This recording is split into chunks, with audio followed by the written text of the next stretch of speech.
Hey friends, and welcome to another episode of We Read It One Night, a podcast where we chat about smooching and sexy times. In this week's watch-along episode, we're chatting about the Daphne and Simon sex montage that is Bridgerton Season 1, Episode 6.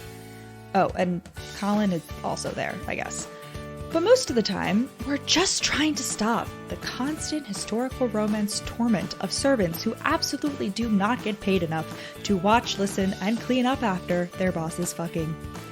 While you're listening, don't forget to leave us a good old rating and review, and check out our Etsy shop for your feminist, cat lady, and bookish gear. Enjoy the show!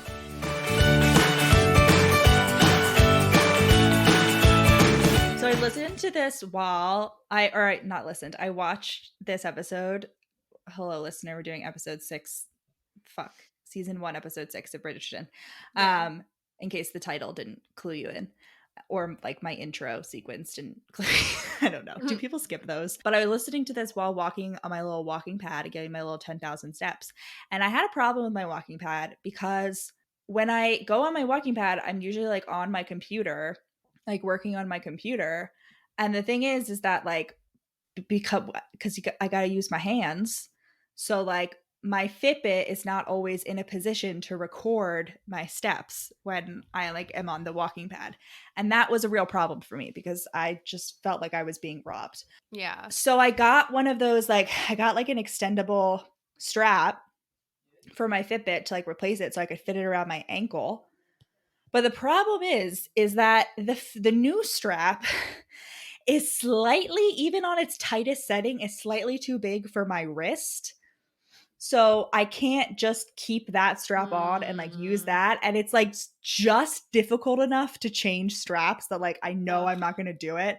So what I have decided to do, because I remember from my search like this, there really weren't very many other options that like I could see for this kind of stuff. So listener, if you know what, let me know. But otherwise, I like loop like the Velcro strap like through the like the what is that called, like the little clip thing at the bottom, and then but like the other end is still loose, so then I have to like wrap the Velcro like around like the other strap to like hold it to my leg, because like the Fitbit has to like be relatively close to your leg, otherwise it's like not it's gonna think it's just like in a backpack or something. You know but what it I mean? still It's counts. It still counts steps when it's in a backpack. No, it doesn't. For me, okay. Well, my $40 one does. So maybe you should consider upgrading. I know. Anyway, my system, it works. It's around my ankle. I got 10,000 steps while listening to this episode, whereas before it would have only been like 7,000. So I have been vindicated. Good job.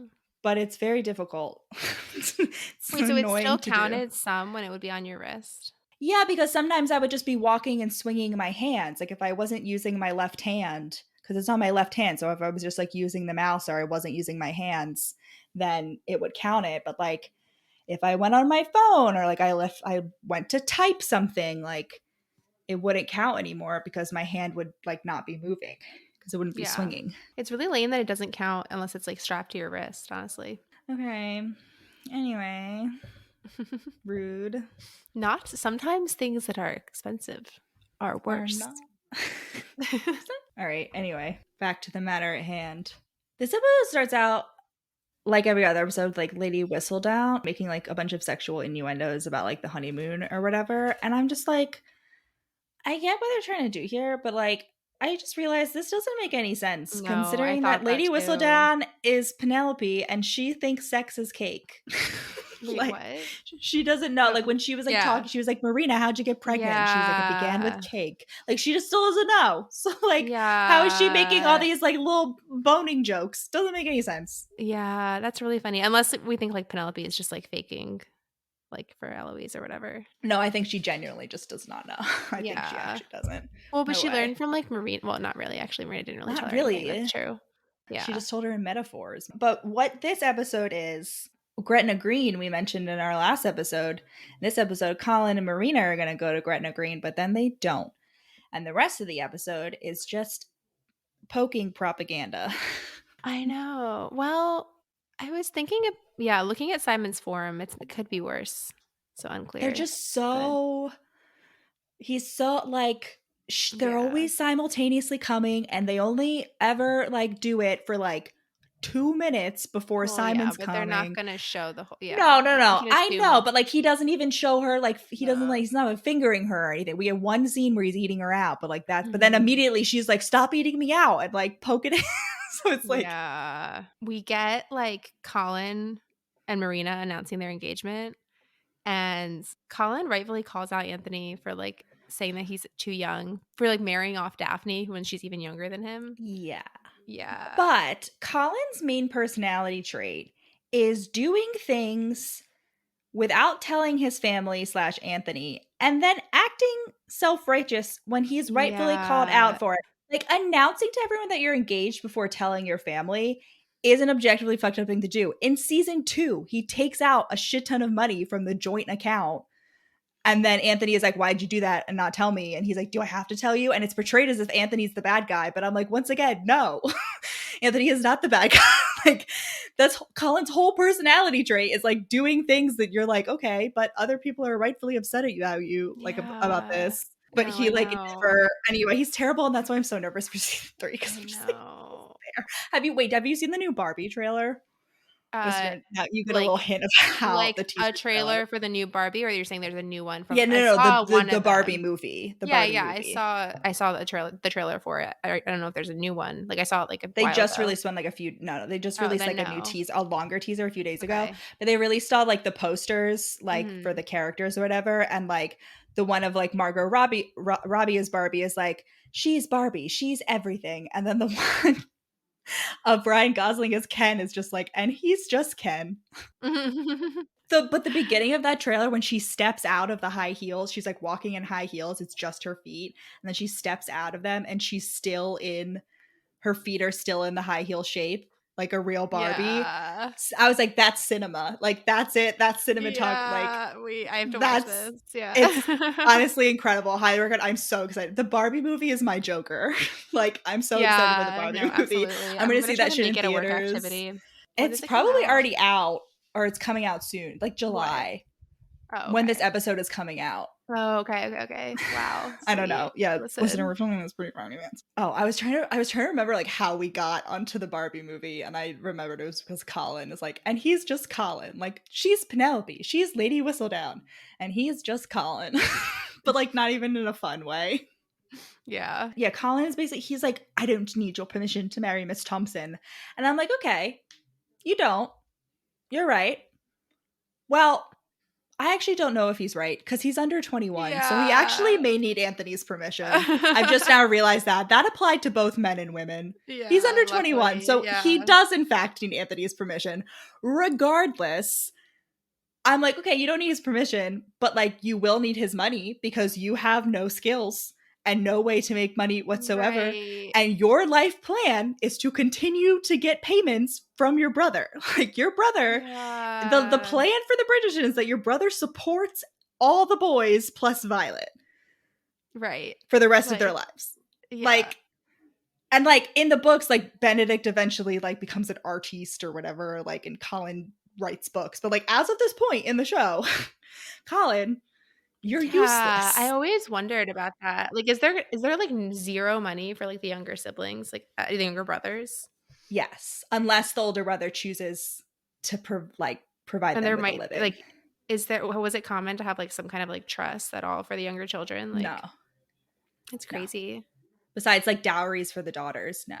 Also, being a little bitch boy is Daphne. The housekeeper is very annoyed with her throughout this episode, and I'm like, rightfully so. If I had to give Daphne a tour and she kept being like interrupting me and being a little know it all, I'd be like, can you like shut up? Like, this is my one moment. I've been preparing for this for years. Like, can you just let me have this one thing? Shut up. No, oh, yeah, no, yeah, no, and just, like, generally the way she treats the servant, like, I don't know, just, like, the whole time they're, like, fucking everywhere and it's, like, major servant side Oh, eye, the they're like, "What servants do it?" not get Yeah. like I know we get the scene where like they're fucking in the library and the maids are like giggling and listening at the Yeah, but, door. like, And I'm at like, I feel like you're dinner trying to gaslight me into right. thinking that this is okay, but the servants do not get paid enough for this. No. And, like, the housekeeper tries to give them, like, a day off at one point, and Daphne's like, "Oh, well, they'll be way too busy or whatever." Or no, No, no, sorry, no, sorry. no. I guess the Daphne other way tries to give them around. a day Okay, off. okay, Yeah, sorry, yeah, yeah. sorry. I guess it's the No, other way but like around. these fuckers, they're on the Yeah. lawn, they're on the grass in full view of the house, fucking naked. And we know they don't get paid enough because it's a minor plot point of this episode that Simon has been neglecting his estate and that everyone's poor. Yeah. No, and then he has the nerve to try to, like, take it out on Daphne, like, when yeah. He's just been really, like, shitty. He's like, "How could I have He's like, known?" "Oh, I should have come back sooner." And I was like, yeah, I feel like you're not like I understand your sad boy daddy issues, but like once again, I just have such like over these since like first beginning to read historical romance, I've just like my patience for like titled men who have like the responsibility of an estate and like aren't taking care of it. Like if you're not starting the book, like if your character journey involves like being a good landlord, like you're already a landlord, so you're already on thin ice, okay? Like you're already an Yeah. aristocrat. I already gotta suspend a lot of like my personal beliefs to root for you. But like if you're not even gonna be a good landlord, like at least it never fall for your fiance.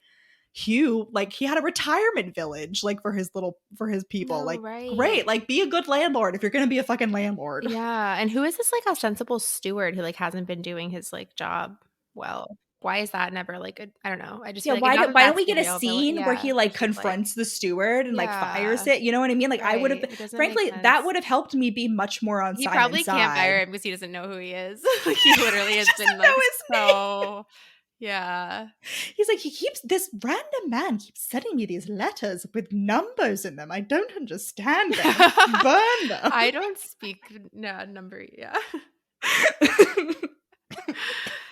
Oh, the poor servants. Also, poor servants because Simon, right, he keeps pulling out and like coming everywhere. And like Mhm. in one scene, like Mhm. near the end of this episode, we do get that he specifically is coming Mhm. into a handkerchief, but Right. we never see that any other time. So these poor servants are cleaning come out of the sheets, they're cleaning come out of the carpets, they're cleaning come out of Daphne's dress. Like God, the grass, they the poor out of gardener, the Colin well, beside hopefully himself. they don't have to clean the grass. The goats that they have like wandering around the estate to cut the grass like They're are coming probably along. They're like, like, what's this salty patch of grass?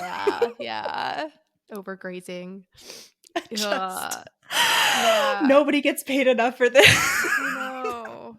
At least we get this fucking amazing Wildest Dreams arrangement cover by, like, Duomo, I think. Duo yeah, no, it's so Yeah, good. it's I like love it. they do a lot of the covers for Yeah. Bridgerton. No, I fucking love it. Another scene I like in this is Marina calling out Madame Delacour or whatever on her, like, non-native French. But I thought it was really funny because, like, we low-key like, she made the seamstress lady, like, she Yeah. low-key talks with, like, a Cockney accent to, like, everyone else, like, the parties with Benedict, like, literally all the men, like, know the secret, but, like, haven't put it together that she's, like, posing as this, like, friend. Like, it's just really funny because, like, I feel like this is already known. Like, it's funny. I don't know. Like, right? Do you get what I'm saying? Yeah. Like I think it was like that was like common that like everyone kind of knew that you weren't French, but like they were gonna let you pretend right. to be French so they could be like, I have a Yeah. French designer. But somehow this, like, blackmail works. Yeah. I did think this scene, I was like, go Marina, like girl boss moment, but I was also like, Marina, you're being a little bit of a hypocrite here. You've spent this whole season giving go Oh, I working know. class people like speeches, Mhm. and now you're like Needs this must. scene is her being like, hey, I know that you haven't been paid a lot of money I know. for all this labor that you've done, but Yeah. do more labor for free for me. Yeah. I mean, It's Marina cares like, about Marina at the end of the day and, like, wants to do the feathering his is solid. Yeah. And I guess she does. I mean, she does believe that they're gonna pay her eventually. Like, I don't know. Like, at this point, I she does don't, believe that. does she? Because she's gonna marry Colin and, like, have money ostensibly. Like, I think that's what she thinks. She's gonna have Anthony's money if Anthony gives them. Yeah, Because once again, exactly. Colin has no Yeah, skill. He has yeah. nothing to contribute. No, He's I not even a know. lawyer. He didn't even do like the normal second son route of like being like a vicar Yeah. or a lawyer, like whatever. Like Penelope at that, like after she snitches, like I mean, we obviously don't know she snitches because the lady whistled on, but she like runs crying to Eloise. And like, I don't know why, but there's something like so funny about this. So she like Eloise is on her little gay swing and Penelope appears in the garden and like Penelope just starts just like immediately bursts into tears. And I was just like, this scene feels like pure camp. Like, I don't know why. It's just like something like I feel I'm a bad person because like you know, Nicola Coughlan is acting her little heart out and like Penelope's genuinely sad. Like I'm like, what are you doing? I don't know. I thought it was good. It was like I was like their reunion because they've been fighting until this I point know. too. She's still like you're my comfort person. Yeah. There's just something about her. All right. Something Listen, I'll about give that it to scene. you. I don't know. Oh, I cackled. Anyway. Yeah, and then back to Daphne and Simon. Yeah, Daphne figures out that Simon is a little bitch boy. And yeah, and then we get wee-oo, marital rape. Sure. But yeah, I don't know. It's just, I feel, yeah, it's just, at least he's not drunk like he is in the book. I guess. I don't know why I just like can't find it in me to be that like upset about this. I don't know. I think I would be more sympathetic. I really, you know what? It's Julia Quinn that does it for me. It's Julia Quinn refusing to acknowledge that this is marital rape that really like I'm like more and more on her side. I don't know. I just like can't really find it in me to care about this like type of I don't know. Especially within the context of like everything we've been saying where like Daphne like literally doesn't know anything and like if she did know she wouldn't be consenting. Like I don't know. Yeah. Oh, well I did like the ending. So like when like it's like as the Lady Whistledown thing is coming out and like Penelope has like, you know, obviously done this thing that's gonna like fuck up her whole family. There's like the last line or whatever is like, can the ends ever like the voiceover is like, can the ends ever justify such wretched means? I just thought it would like tied it together because like there's the Penelope thing, but then there's also like Daphne like laying there like trying to hold the cum in Right, so she can get pregnant. I know. Very Handmaid's Tale. Yeah. Well, I like forgot. And I was thinking that she like kind of played it off as like, oh, it's not that I was like trying to like trick you into getting me pregnant, but like it was more just like to test if I was right. You know? Yeah, no, that definitely is the goal. Yeah. No, but she fully does that. Which I was like, Daphne, girl, you've already walked all the way to your bedroom. I feel like it's like you're supposed to do that like immediately, like before you before you're vertical. Yeah, I have no idea. Yeah. Daphne, girl. Listen, can't hurt, needs must. Anyway, so that's slightly more happened in this episode, but still nothing really happened. I mean, that was big. That was a big reveal. I just feel like you're definitely just smushed like that with the last one too. Like, yeah. And just like adding in contrived like drama to keep you I just feel like it all happened in like the last 10 minutes every time, yeah. But I guess from the perspective of like not knowing what the end like drama will be, it's like keeps the viewers. It's like most TV series, you know, like most things like don't necessarily affect the greater, you know, like yeah, like Friends is still entertaining even though like you could have just cut out like, you know. Yeah. I mean, it's not well, but a sitcom. Sure, but even like a longer form story, like there's things that happen. I don't know. I'm trying to think. Like, I mean, that's not true. Actually, I guess like most of the time you want things to be like pushing the plot forward, but yeah, I like people like a good filler episode, but I feel like that's only when you have something like a sitcom where you're doing like 30 episodes. Sure. Like, I'm trying to think of like a show where like the point is like a longer form story arc, but like I don't know. Ted Lasso. Yeah. I mean, there are filler episodes in Ted Lasso, but it's also a sitcom. So it's like acknowledged also, like the Christmas episode or whatever. Yeah. It's like, here we have a Christmas episode. Woohoo! Like, yeah. And like Beard Alone, that weird one. Oh, right. That's the biggest one I'm thinking of. Yeah. Yeah. Okay. Well, Allison, where can they find us? You can find us on Instagram, TikTok, and Facebook at Reweddit. I always develop an R lisp. No, I develop when I'm recording the intro too. I'm like, welcome to. I have to be like, we read it one night. Like I always get tongue tied. Yeah. At We Read It One Night. Twitter at We Read It Podcast. Email us rereaditone@gmail.com. Send us your listener suggestions. If we did another show, what would you like us to do? Let us know. And also check out our Etsy store called Evelyn and Adelaide, and it has Callie merch, and it has some of it very explicit gay stuff. Callie merch? Cat Lady. Right? Oh, okay. Cat Lady. It has feminist stuff. It has book stuff. Yeah. Check that out. I feel like you need to clarify when you say if we should do another show, because I keep thinking you mean like start another podcast. Oh. By another show, I mean another television show. Yeah. No.